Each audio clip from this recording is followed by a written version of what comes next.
क्यों हो गया?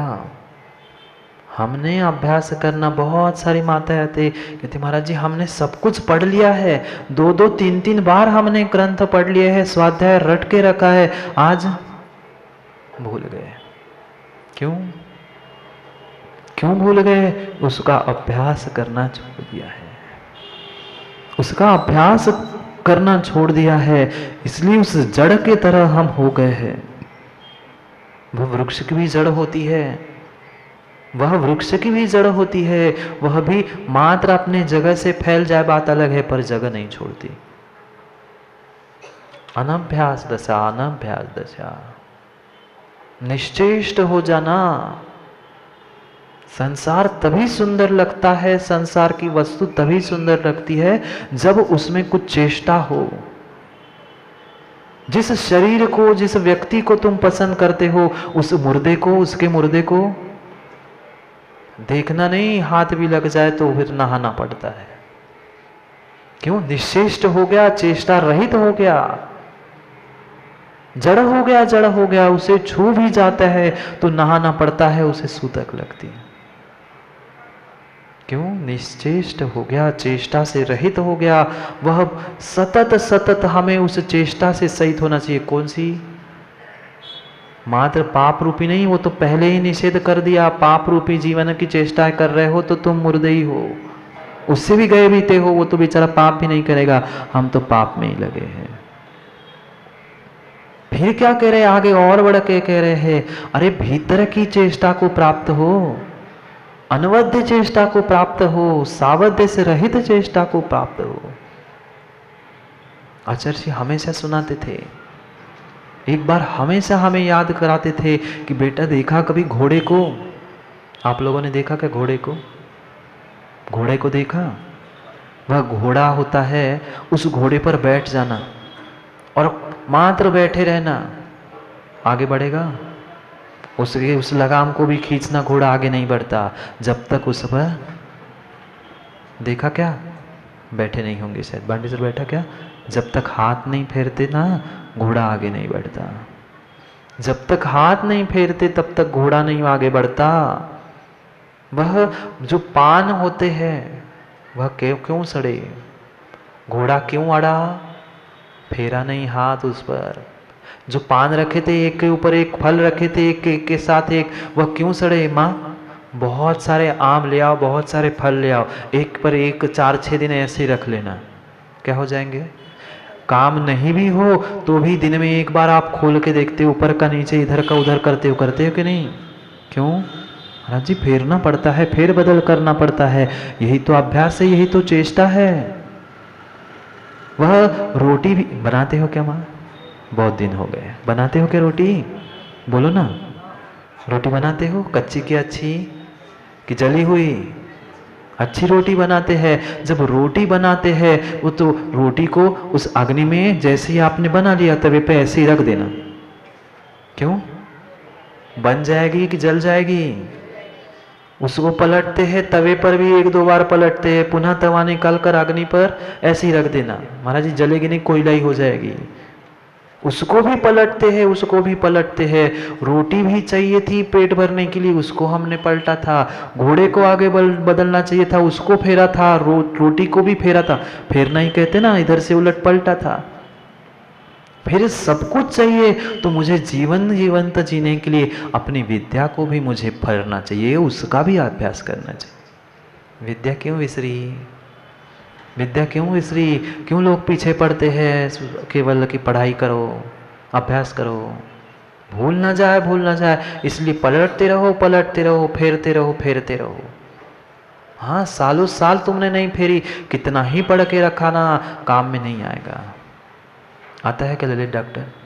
बहुत बहुत हमने पहले कुछ पढ़ा था, वैसा पेशेंट बीच में कभी आया नहीं तो भूल से जाते हैं ना, फिर से सोचना पड़ता है, जोर देना पड़ता है। और वही रूटीन वाला जो डॉक्टर, वो रूटीन वाले डॉक्टर के यहाँ, जिसके यहाँ भीड़ होती, वही क्यों जाते हैं लोग? इसको अच्छे प्रैक्टिस है, उसकी अच्छा एक्सपीरियंस है, क्योंकि वह अभ्यास करता रहता है।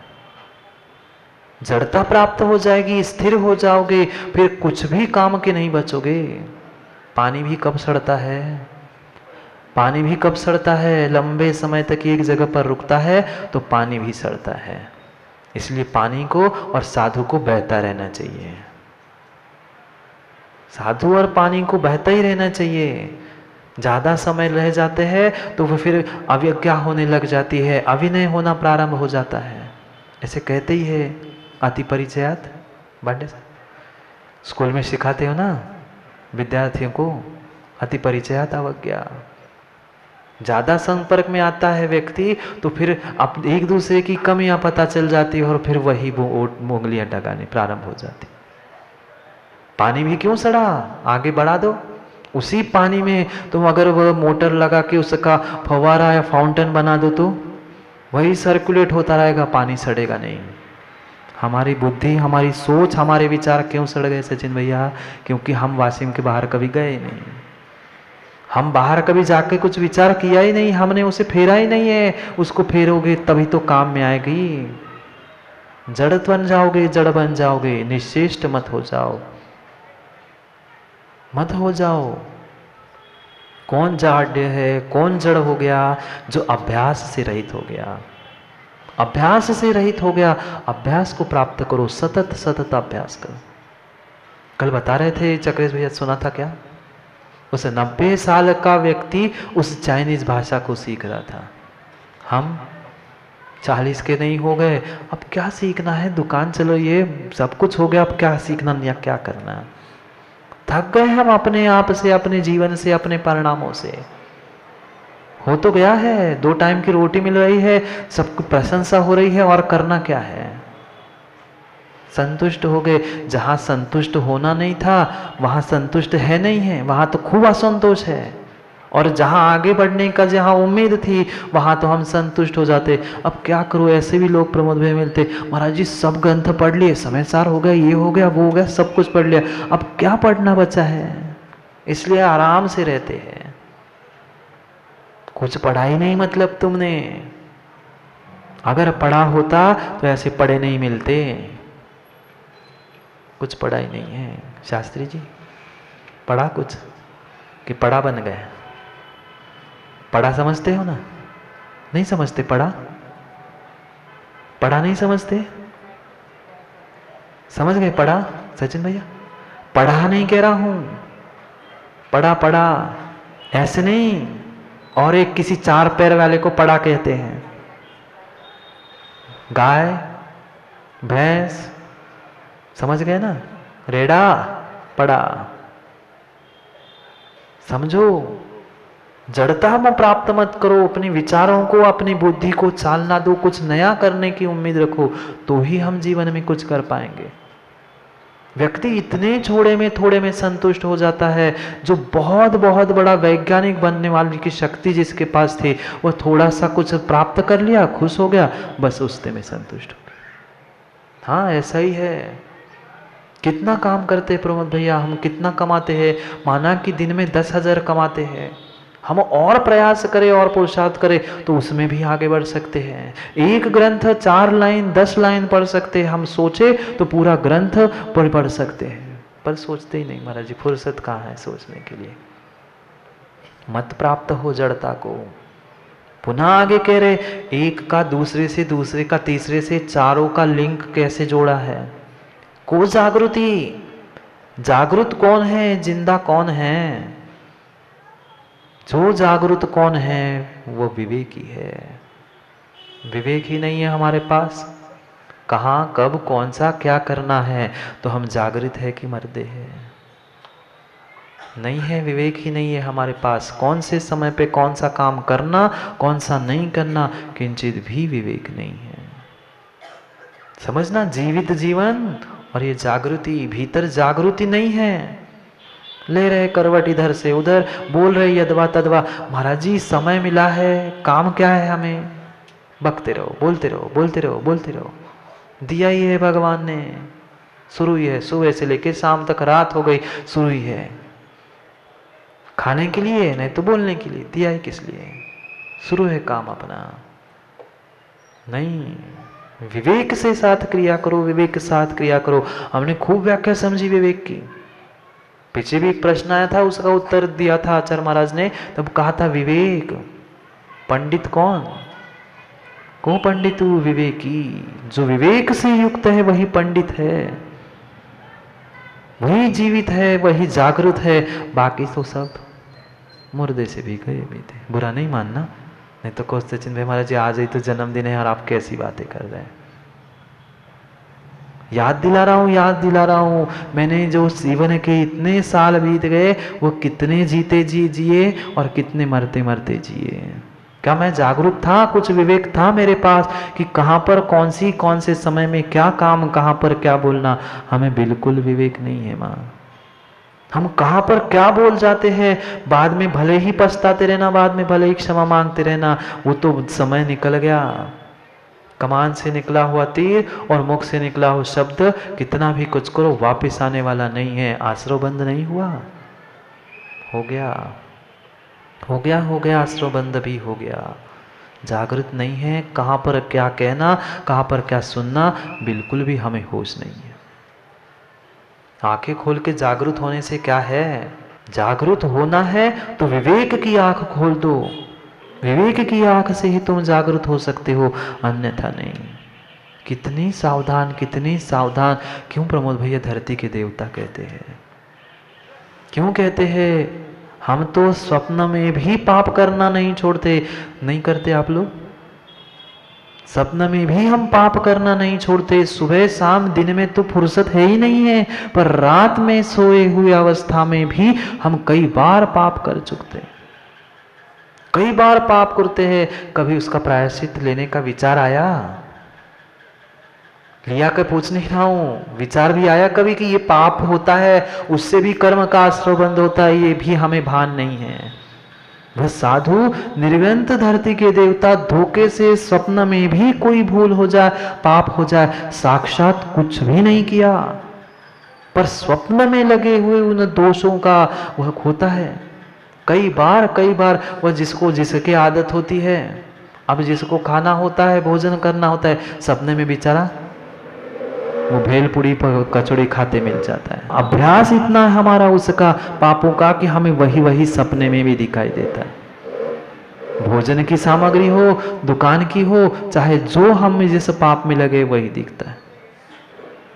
ललित डॉक्टर कभी देखा सपने में किसी पेशेंट का रूट कैनाल करते, कभी किसी पेशेंट को कुछ समझाते हुए, उसको दवाई लिखते हुए? कई बार ऐसे विषय हमारे भीतर आ भी जाते हैं, हमने आज तक सपनों को भी कभी सोचा ही नहीं कि हम ऐसा देख के आए हैं। ये सब कुछ वह तो साधु सपन में लगे हुए दोषों का भी प्रायश्चित लेते हैं। कितनी जागृति, कितना विवेक, कितना जीते जीते जीना। हम तो मात्र वजन ढो रहे हैं जीवन का, इस गति से उस गति, उस गति से इस गति, बस और कुछ नहीं किया।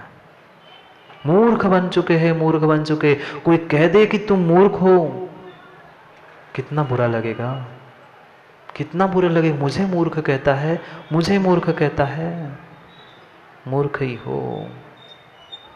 निद्रा निद्रा उस सो रहे है का निद्रा। निद्रा कौन सी है? मूढ़ता जंतु की, प्राणी की, जीव की मूढ़ता ही सबसे बड़ी निद्रा है। नहीं खोल पा रहा है वो उस मूढ़ता की निद्रा को। ऐसे तो सुबह उठते हैं, पर मूढ़ता कितनी है। कितना मूर्ख बन चुका है जी। पता है सब कुछ उसे पता है, पर फिर भी छोड़ कुछ पा रहा है नहीं, उसी में उलझा है। और कहने की जरूरत नहीं पड़ती, व्यक्ति के चेहरे से, व्यक्ति के आचरण से, व्यक्ति के क्रियाओं से समझ में आता है ये कितना समझदार है और ये कितना मूढ़ है। बोर्ड लगाना पड़ता है क्या? गले में टांगना पड़ता है क्या? वो आते हैं ना ऐसे टीवी पर या उस पे ऐसे खड़े लेकर लगना पड़ता है क्या कि मैं मूर्ख हूँ, मैं मूर्ख हूँ, मैं मूर्ख हूँ? कहना नहीं पड़ता, व्यक्ति की क्रिया से, उसके परिणति से ही समझ में आता है। एक व्यक्ति पहुंच गया, परेशान हो गया और गांव से निकलकर दूसरे गांव में पहुंच गया। जैसे ही दूसरे गांव में पहुंचा, गांव के पहले पुराने जमाने गांव प्रारंभ होने से पहले कुएं होते थे, वो कुएं पर जाकर बैठ गया। और जैसे ही कुएं पर जाके बैठा, 2-5 मिनट हो गए, गांव से एक व्यक्ति आया। उसने कहा, क्यों मूढ़चंद, मूढ़चंद ठीक हो, कहां से आए? उसने कहा, ये कौन आ गया? उसको आ गया गुस्सा। उसने तो उत्तर दिया नहीं, पर भीतर गुस्सा तो आई गई थी। कोई मूर्ख कहे तो अच्छा लगता है क्या? भले ही हम मूर्खता का काम कर रहे हैं, भले ही हम मूर्खता का काम कर रहे हैं, पर कोई नहीं कह दिया तुम मूर्ख हो, फिर कैसे होता है? फिर हम देखते, तुम मिला भी बताता हूं, मुझे मूर्ख कहता है। दूसरा आया, दूसरे ने भी कहा, क्यों मूढ़चंद, यहां कैसे, कहां से आए, कौन हो? वो इतना वो अंदर से आग लग गई है, कह रहा क्या है, यहां भी कोई आया था क्या? हमारे गांव से कोई व्यक्ति तुम्हारे गांव में आया था क्या? समझ में आया कुछ? वो क्या कह रहा था मूढ़चंद, जो उस कुएं के पाट पर बैठा था, वो कह रहा था, हमारे गांव से कोई व्यक्ति आपके गांव में आके सबको बता गया क्या मेरी फोटो? वहां तो मैं परेशान हो गया था, गांव का प्रत्येक छोटा बच्चा बूढ़ा सब मुझे यही कहता था, मूढ़चंद मूढ़चंद मूढ़चंद। तुम्हें किसने बताया मैं मूढ़चंद हूं? मैं इसलिए तो भाग के यहां तुम्हारे नए गांव में आया था, तुम्हें किसने सिखाया मूढ़चंद हूं? वो कहते, भैया किसी को सिखाने की बताने की आवश्यकता नहीं है, तू कुएं पे पाट पे बैठा है, उस किनारे पर, वो भी पैर अंदर छोड़ के बैठा है, अब तू ही बता तू समझदार है कि मूर्ख है? थोड़ी सी झपकी लग जाए, कुछ हो जाओ, कहां जाएगा? लोग बैठते हैं पर बाहर पैर करके बैठते, तू अंदर पैर करके बैठा है, अब जाएगा तो कहां जाएगा? अब तू ही बता, फिर बताने की किसको जरूरत है? नहीं होती बताने की जरूरत। मैं मूर्ख हूं कि समझदार हूं? मेरी क्रिया, मेरी परिणाम, मेरी परिणति ही बता रही है कि मैं मूर्ख हूं कि समझदार हूं। मूर्ता है, मूर्ता, ये 3 मूर्ता तो हमने लौकिक इसकी पारमार्थिक की समझ ही ली है, वो तो है ही निद्रा। पर यहां कह रहे हैं कौन निद्रा, का निद्रा, क्या है निद्रा? अगर निद्रा कुछ है इसमें संसार में तो मूर्खता है। मूर्ख प्राणी सोता है। सोई तो रहा था, क्या विवेक की आंख नहीं खुली थी क्या उसकी? क्या इतना विवेक नहीं जागरूक हो रहा था कि नीचे पैर छोड़ के अंदर साइड छोड़ के बैठा हूं, क्या होगा? किसी का धक्का लग गया, पैर फिसल गया, झपकी आ गई, जाएगा कहाँ? सीधे नीचे ही जाएगा। हम कहाँ जाएंगे? सीधे ऊपर, सीधे नीचे ही जाएंगे। थोड़ा सा कषाय का धक्का लगा, थोड़ा सा विषय वासनाओं का धक्का लगा, थोड़ा किसी का भी धक्का लगा, सीधे नरक में जाएंगे, क्योंकि आंखें हमारी बंद है।